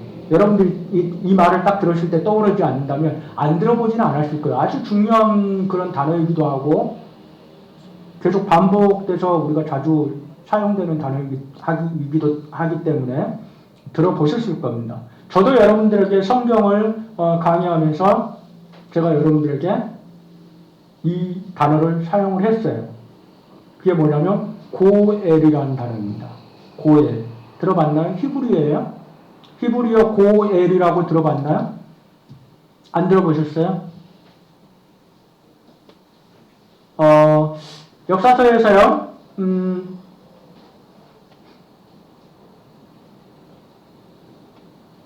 우리가 성경 한 권을 쭉 별로 길지 않는 성경이지만 단 4장밖에 안 되는 그 성경이지만 그 성경에서 이 내용을 다루고 있는데 룻기서입니다.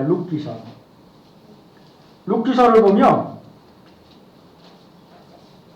이 룻기에서 고일이라는 단어가 정확하게 이렇게 우리 글로는 나와 있지 않아요?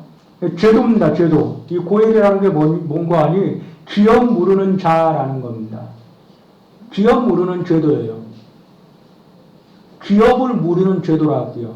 자, 어떤 한 가정이 있는데 그 가정의 남자들이 다 죽어버렸는데 후손이 없어. 결혼한 상태로 다 죽었는데 후손이 없어요. 그러면 그 대가 끊기지 않도록 하기 위해서 가장 가까운 친척들로부터 혈족으로부터 그 고엘이라는 그 제도 안에서 이제 의무를 지게 됩니다. 가장 가까운 그 친척으로부터. 가장 먼저는 형제들 중에 기업 물을 그 의무를 질 자가 있느냐라고 살펴보고 형제가 없으면 가장 가까운 친척. 점점 이제 먼 친척까지 보게 되는 거예요. 근데 이 고엘이라는 제도가 만만치가 않아요. 왜 그런 거 아니? 자식을 낳으면 그 자식이 내 자식이에요, 아니에요? 아니에요. 근데 기업을 모르는 차원에서 이 고엘 제도가 진행되기 때문에 쉽게 말해서 여자를 취했는데 그 여자를 취하면 그 여자에게 소유된 바 된 모든 것들이 이제 남편에게 귀속이 되는 거거든요. 그러니까 A라는 남편과 B라는 여자가 결혼했을 때 A와 B의 재산은 하나로 묶이는 거죠. 근데 A가 죽었어요. 자녀가 없어요. 그래서 C가 B하고 다시 결혼을 했을 때 그러면 A하고 B가 결혼하면서 형성된 재산은 C라는 남자에게 다시 귀속이 되는 형태가 되는데 이게 돼요, 안 돼요? 안 된다라는 거예요. 여기에서 자녀가 태어나면 원래 A하고 B가 결혼했을 때 형성됐던 그 A의 원소유인 그 재산이 B와 C 사이에 낳은 그 자녀에게 다 상속이 되는 겁니다. 그러니까 이 사람한테는 아무 이익이 없어요. 더군다나 이미 결혼한 사람하고 결혼을 해야 되고 계속 같이 살아야 되고 근데 여기서 태어난 자녀는 또 저쪽 아들이 되는 거고 이 재산도 다 그 아들 것이 되고 나한테는 유익이 있는 게 아니라 계속 지출만 있는 겁니다. 책임만 있는 거예요. 책임만. 그게 고엘제도예요. 근데 고엘제도가 이 고엘이라는 단어가 어떤 의미를 갖고 있다고요? 구속이라는 그 의미를 갖고 있다고요. 하나님은 거룩하신 이는 이스라엘의 거룩하신 이는 누구라고요? 구원자라고요. 구원자. 자, 어떤 차원에서 이게 두 개를 연결을 해야 되는가 하니, 하나님께서 이스라엘 백성이 죄를 지을 때 그들을 심판하고 그들을 심지어 멸망하게 만들고 포로로 잡혀가게 만들기까지 하지만 구원자로서 하나님이기 때문에 하나님은 이스라엘 백성의 그 혈통을, 택함 받은 백성으로서의 그 혈통을 끊지 않으시고 이어가실 거다라는 차원에서의 구원자고, 그런 차원에서의 고엘이라는 단어가 그 안에 담기게 되는 겁니다. 쉽지 않죠? 약간 복잡하죠? 이 차원에서 우리가 하나님과 이스라엘의 관계는 바로 앞에 우리가 살펴봤던 성경을 떠올리면 돼요. 바로 앞에 우리가 어떤 성경을 살펴봤죠? 이사야서 앞에서 아하가서 살펴봤잖아요. 아하가서에서 뭐가 등장하죠? 남편과 아내의 관계가 등장하잖아요. 솔로몬과 슐람미 여인의 그 관계가 등장하잖아요. 응? 하나님과 이스라엘 백성, 또 더 확장해서 지금 현재까지 와서 하나님과 택한 백성의 관계는 뭘로 표현된다고요? 아내와 남편의 관계로 표현된다고요. 많은 표현의 방식이 있지만 가장 적극적이고 극적인 차원, 가장 그 우리가 눈에 보기에 확실하게 보이는 그 차원에서 대표적인 표현은 남편과 아내라고요. 하나님이 이스라엘 백성의 남편이 되주시어서 이스라엘 백성이 택한 백성으로 계속해서 살아갈 수 있도록 하나님이 그 혈통을 유지해 주신다고요.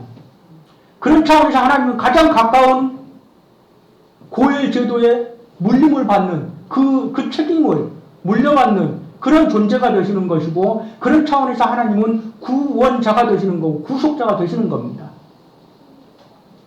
그런 차원에서 하나님은 이사야서 후반기에 소망을 주시는 것이고, 그 소망에 궁극적으로 택하지 않은 자들은 심판을 받을 것이고 택한 자들은 영원히 하나님이 구원하실 것이라는 그 그림을 우리에게 보여주시는 겁니다. 이스라엘의 거룩하신 그분은요, 심판하시는 분이시고요. 그 심판과 또 다른 모든 약속, 언약, 그것들을 이행하시기 위해서 모든 세상에 그 하나하나를 다 주관하시는 주권을 소유하고 계시는 분이시고요. 그 모든 힘을 가지시고 하나님께서 궁극적으로 무엇을 하시는 분이시냐라고 했을 때에 그의 택한 백성에게 약속하셨듯이 구원하시는 구속자라는 것을 이사야서 66장이라는 긴 내용을 통해서 우리에게 하나하나 보여주시는 겁니다. 이게 거룩하신 이에 대한 실체적인 모습인 거예요. 다시 한번 이 내용을 여러분들에게 드리면서 부탁을 드릴게요. 여러분 듣기에 좋은 것만 똑 떼어서 하나만 기억하지 마시기 바랍니다. 세 개 다 기억하시기 바래요. 구원하시는 하나님 맞아요. 근데 이것만 기억하지 마시고요. 심판하시는 하나님이라는 것도 기억하시기 바랍니다.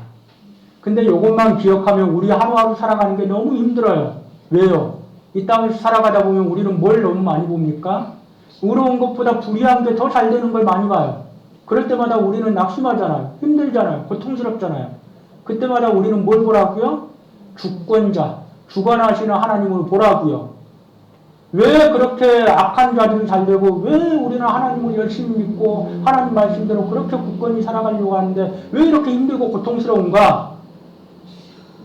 하나님이 관심이 없으셔서 만들어놓고 그냥 내가 잘 만들어놨으니까 잘 돌아갈 거야, 너희들은 그걸 믿고 그냥 알아서 살아가 라고 내버려두니까 아니라는 겁니다. 하나님은 그거 하나 다 세밀하게 주관하시고 어느 하나도 하나님의 결정에서 떠남이 없이 다 하나님의 계획 속에서 그 모든 것들이 이루어지고 있다라는 그 신념 가운데 우리는 그 모든 현상들을 바라봐야 되는 겁니다. 그러면 뭐가 나올까요? 감사가 나오는 거죠.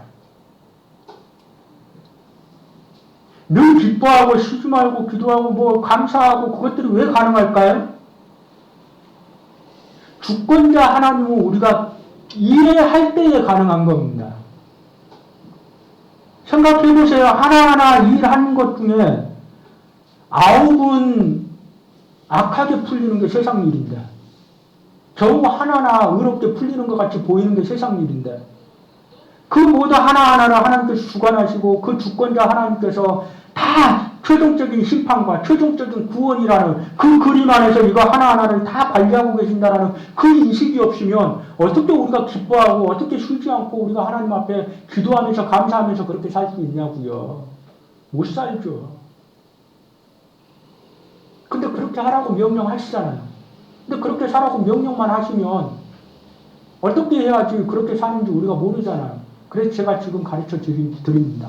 하나님이 주권자라는 것을 우리가 기억하고 늘 그걸 인식하며 살아갈 때에 그게 가능해집니다.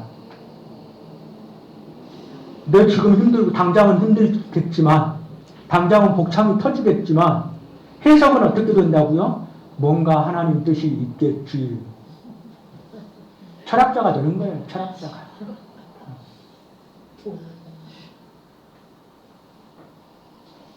참 다행스럽게도요. 당장은 안 보이는데 몇 년 지나면 웬만한 건 다 보이더라고요. 몇 년. 짧지는 않죠. 그러니까 이 몇 년이라는 건 저는 굉장히 어려운 문제에 대한 이야기예요.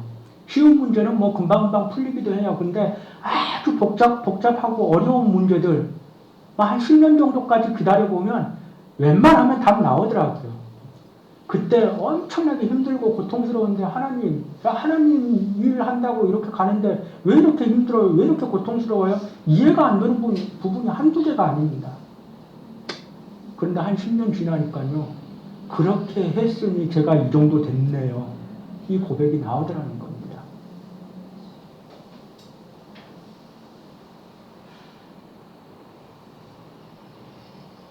해본 사람만 별거 아닌 것처럼 이야기할 수 있는 것 중에 하나가 외국 생활이에요. 그 유학 생활. 목사님들이 유학 갔다 오는 거 굉장히 부러워합니다. 근데 실제로 해본 사람 입장에서는 그게 별거 아니에요. 해보고 나면. 근데 또 하는 그 당시 입장에서는 심지어 어느 정도까지 또 비참해지냐면요. 이 짓을 뭐하러 왔을까? 이 고생을 뭐하러 사사하면서 할까? 이 돈을 뭐하러 이렇게 몽땅 쓰면서 이걸 내가 하려고 했을까? 이거 하고 내가 돌아간다고 해서 내가 뭔가를 할 수 있을까? 쓸데없는 시간 보내는 거 아닌가? 오만 가지 부정적인 생각이 몽땅 집약되어 있는 게 유학생활이에요.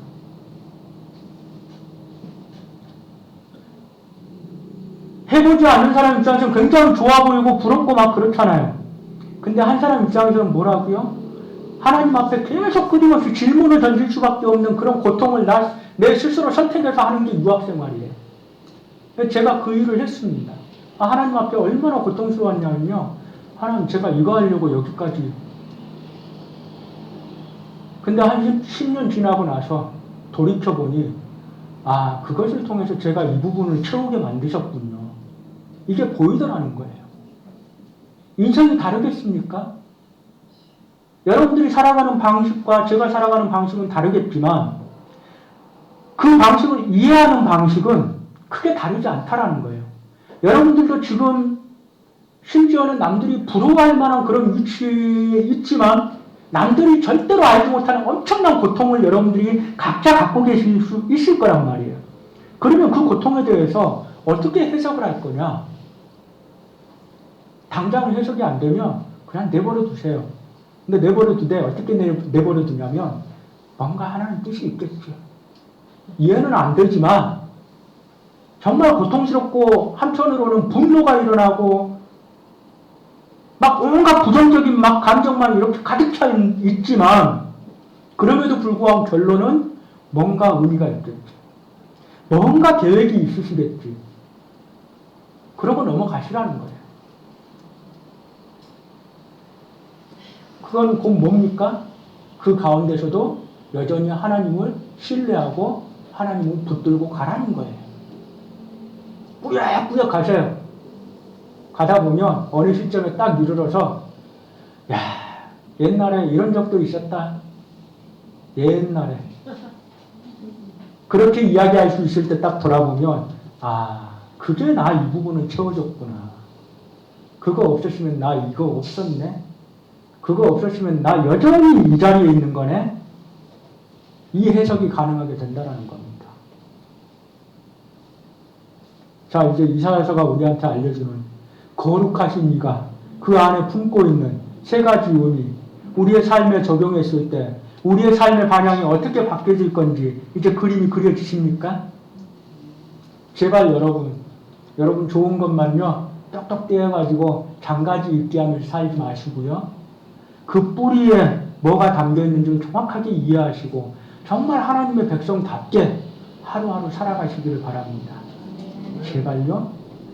그렇게 살았을 때에 그 삶을 통해서 우리가 만들어낸 하나님 앞에 드리는 이 예배가 하나님께 연락되는 예배가 될 것이고, 이 예배를 드렸을 때 우리는 하나님의 교회로서 온전하게 건강하게 성장해 가게 되는 겁니다. 그러니 제발 거룩하신 이 그분에 대한 정확한 이해가 이사야서를 통해서 여러분의 마음에 삶에 새겨지기를 주님의 이름으로 축원합니다. 기도하겠습니다. 하나님 은혜를 감사드립니다.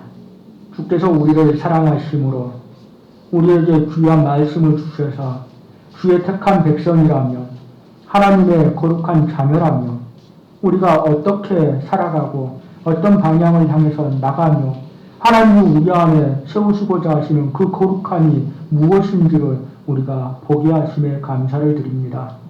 참으로 우리에게 보게 하신 이 모든 것들을 우리가 조화롭게 우리 안에 담게 하시고 우리의 육신의 정욕을 쫓아서 마음에 드는 것만 선택적으로 우리 마음속에 새기고 내 마음대로 살아가는 그런 어리석은 길로 나아가는 자들이 되지 않도록 주님께서 온전히 붙들어 주시옵소서. 그렇게 말씀의 힘을 통해서 우리를 세우시고 끌고 가시고 인도하실 때에 참으로 우리에게 인간을 창조하실 때에 그 인간 본연의 목적으로 우리에게 허락하셨던 하나님께 영화롭게 하고 하나님을 영화롭게 하고 영원토록 하나님을 즐거워하는 그 본연의 목적에 합당한 삶이 우리 가운데 있도록 하여 주시고 그로 인하여 영광 받으신 하나님 그리고 그 안에 거하는 우리들이 참으로 주님 앞에 약속된 언약의 복을 누리는 자들이 될 수 있도록 주님 함께하여 주시옵소서. 이 모든 걸 주께 의탁하오며 예수 그리스도 이름으로 기도하옵나이다. 아멘. 은혜 많이 받았습니까? 네. 양식이 없어 주림이 아니요 물이 없어 바람이 아니라 하나님의 말씀을 듣지 못한 비갈입니다. 오늘도 귀한 하나님의 생명의 말씀 주신 목사님께 감사드리시죠. 우리 하나님 앞에서 진실하게 말씀합시다.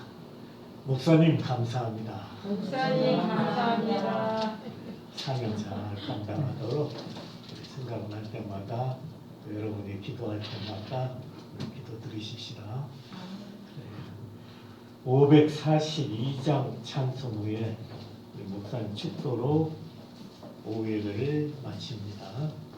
542장.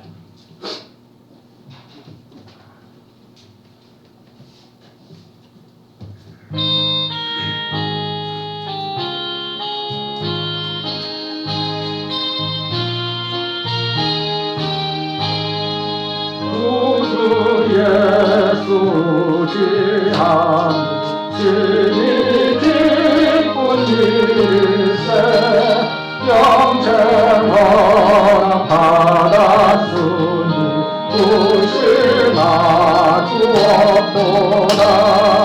예수 믿는 것은 다른 근거 많도다.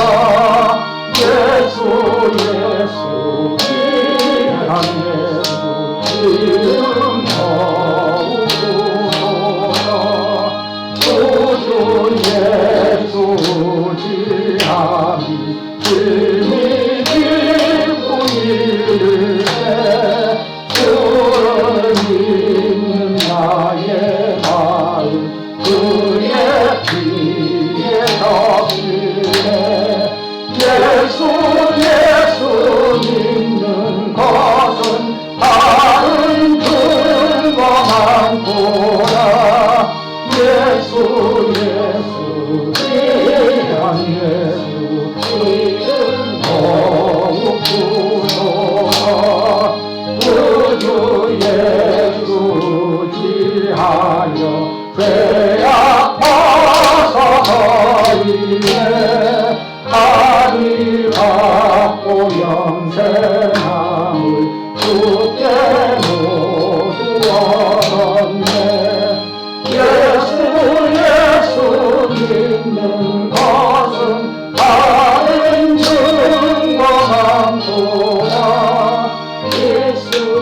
예수 귀한 예수 이름 더욱 부소서 구주 예수 지하여 구원함을 얻었네 영원 공신하도록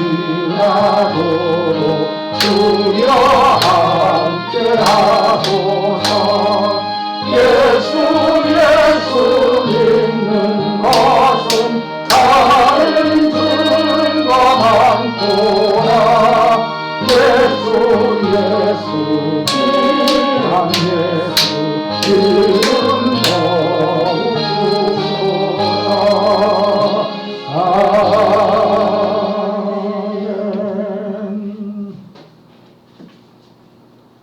기도하기 전에 제가 한 가지만 부탁드릴게요.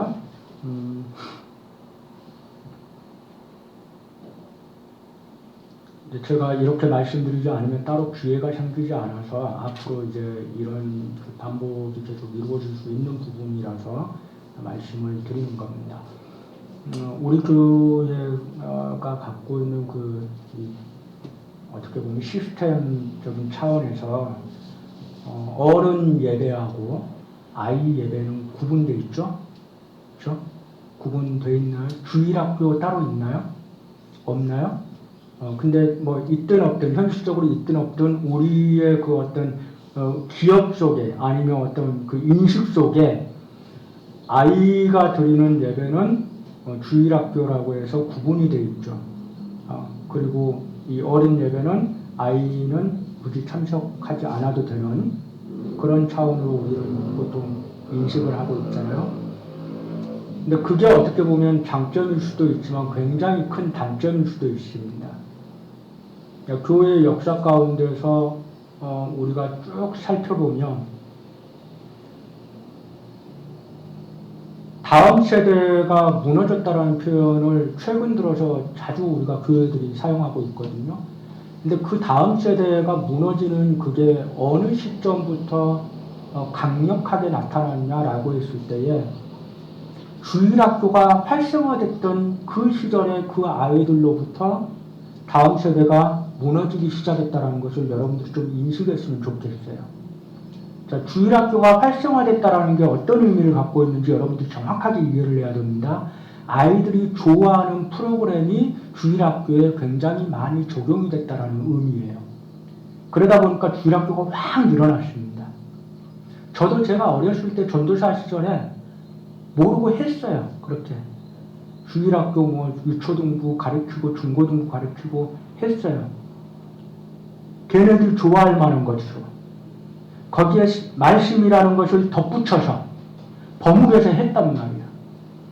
근데 나중에 제가 말씀을 제대로 깨닫고 제 안에서 이렇게 했어야 되는데 라는 아주 깊은 자아성찰이 있고 난 다음에 그것을 가지고 제가 지금 여러분들에게 드리고자 하는 말씀은 뭐냐면 아이들이 이해할 만한 가르침을 별도로 만드는 것은 반대하지 않습니다. 그런데요, 그들에게 있어서 예배가 뭔지에 대해서 전혀 경험할 수 없도록 만들어버리는 주일학교 시스템의 그 가장 큰 단점을 우리가 그대로 받아들이면 되지 않아요.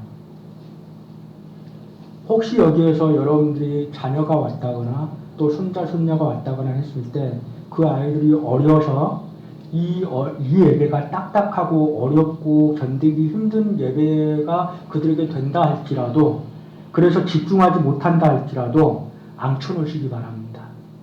옆에서 어렸을 때는 옆에서 그림을 그려도 돼요. 심지어는 옆에서 참 못 참겠으면 자도 됩니다. 그런데요, 단 하나 떠들면 안 됩니다. 예배 시간은 하나님께 드리는 거야. 네가 네가 정말 견딜 수 없으면 그냥 잘지언정. 절대로 예배에 방해되게 네가 행동해서는 안 되라는 것만큼이라도 체화될 수 있도록, 훈련될 수 있도록 자녀들을 이 자리에 참석시킬 때는 함께 하셔야 됩니다. 저쪽 방에 가서 그래 너희들 이거 힘들 거야, 딱딱할 거야, 저기 가서 놀아 하고 보내시지 마시고 예배는 이런 거란다 라고 하면서 훈련시키세요. 그게 반복돼야지 나중에 걔네들이 성장해서 장년이 돼서 이 자리에 딱 왔을 때 최소한 청년이 돼서 이 자리에 딱 앉았을 때 그래 예배는 원래 이렇게 드리는 거야 하면서 적응하는 겁니다. 그런데 만약 여러분들이 저 방에 보내놓으시고요 또 얘네들이 좋아하는 그런 것들을 접목시켜 놓는 소위 말하는 주일학교 프로그램에 막 애들을 돌려놓고 나중에 애들이 청년 됐을 때 이 성년 예배에 너희들 이제 여기 와야 돼 하고 앉혀놓잖아요. 다 떠나갑니다. 누가 만들어놨어요? 우리가 만들어놓은 거예요. 참 다행스럽게도 제 애들은 지금 아들 둘이 있는데 어렸을 때부터 유치원 다니기 전부터 어린 예배를 항상 같이 앉아 있었어요. 옹알이 하면 잠깐 뒤에 나갔다가 들어올지언정 그 어렸을 때부터 성인 예배에 같이 항상 참석했어요. 그러니까 얘네들은 졸지언정 여기 와 있는 거예요. 그리고 어느 시점에 돼서는 뭔 소리 하는지 들으려고 노력하고 물론 집중하기 힘든 게 어린 예배인 건 맞아요. 얘네들이 어리면. 그런데 그렇게 훈련을 시켜놓으면 애들이 적응하려고 노력을 한다는 거예요. 그리고 기본적으로 마인드 자체가 원래 예배는 이렇게 드리는 거야 라고 인정을 하고 들어오는 거예요. 근데 그 훈련이 되어 있지 않는 애들은 왜 우리가 이거 드려야 돼? 우리 저쪽 드리자. 우리 저렇게 하자. 계속 하자. 계속 가는 거예요. 지금 요즘 교회들이 계속 바뀌고 있는 추세가 뭔지 아닙니까? 대형 교회들이 점점 정통적인 예배는 사라지고요. 쉽게 말하면 청년들이 드리는 예배 방식이 정교인의 예배 방식의 그 모습으로 점차 자리를 잡아가고 있어요. 그게 뭐죠? 막 열정적으로 찬양하다가 잠깐 말씀 증거하고 또 열심히 찬양하다가 막 큰 소리로 기도하면서 끝. 근데 제가 단적으로 결론을 말씀드릴게요. 이거 예배 아닙니다. 제가 여러분들에게 왜 자꾸 예배 그 순서도 계속 배워야 된다라고 말씀을 드리냐면요. 예배 순서라는 게 그냥 정해진 게 아니에요. 다 의미가 담겨 있는 겁니다. 그러면 이것저것 다 빼버리고 찬양하다가 잠깐 말씀 최소한 짧게. 그렇게 해서 끝 해버리는 거는 뭐 하는 거죠? 하나님이 받으시는 예배라는 그 개념이 그 안에는 담겨 있지 않는 거예요. 우리가 좋아하는 방식만 담겨 있는 거예요. 그래서 제가 경고를 계속 드리잖아요. 이 예배 하나님이 받으실까요? 제발 좀 고민해 보세요 라는 말씀을 계속 드리는 거예요. 우리도 그렇게 될 수 있다라는 경고를 드리는 거라고요. 그러니까 우리 자녀가 앞으로 우리하고 같이 예배 드릴 수 있는 그런 교회가 되게 하는 거는 내가 지금 우리 아이들에게 어떻게 하느냐에 달려 있는 거예요. 그러니까 이제 다음 주부터는 그 기회가 있을 때마다 어렵고 힘들겠지만 그래 정 힘들면 여기 그림 그려 라고 하면서 종이 한 장, 뭐 색연필, 뭐 볼펜 하나 쥐어줄지언정 여기 앉아서 예배는 이런 걸 한다라는 걸 애들이 훈련할 수 있도록 그렇게 해주셨으면 좋겠습니다. 네. 너무 중요해서 이건 미룰 수가 없어요. 다른 것도 있는데 그건 제가 좀 참고 있는 겁니다. 미루고 있는 거. 자, 기도하십시다. 이제는 우리 주 예수 그리스도의 은혜와 하나님 아버지의 지극하신 사랑하심과 성령님의 인도하심이 이 자리에 모으신 주님의 몸된 교회 위에 이제로부터 영원토록 함께 있을지어다. 아멘.